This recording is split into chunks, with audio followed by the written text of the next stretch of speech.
উপস্থিতি, আপনারা আয়নাঘর দেখেছেন? সবাই দেখেছেন?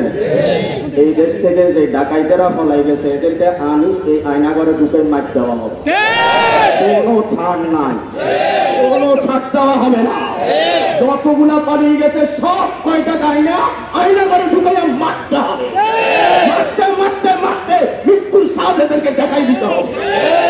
এরা এই দেশটাকে ধ্বংস করে দিয়েছে, এই জাতিকে ধ্বংস করে দিয়েছে। এই দেশের থেকে বড় বড় কিছু চোর আর হাসপাতাল আছে, ডাক্তার নাই, এরা এক একটা কষায়, এক একটা কষায় মানুষের মাথা নিয়ে খেলতেছে। এদেরকে শিক্ষা দিতে হবে।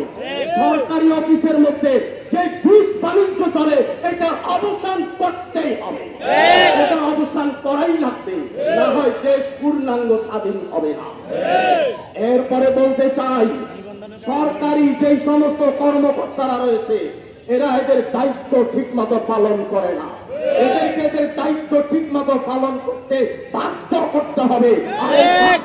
এই দেশের জনগণকে দায়িত্ব নিতে হবে।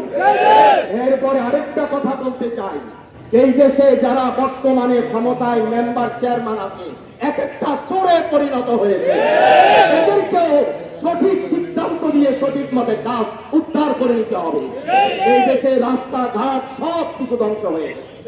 আরেকটি কথা আপনারা ভুলে গেলে চলবে না, এই দেশে যখনই কখনো কোন ধরনের অশান্তি বিশৃঙ্খলা সৃষ্টি হয়েছে তখনই তিরিশের চরমনায় সর্বপ্রথম মাঠে নামছে। কথা ঠিক লাগে?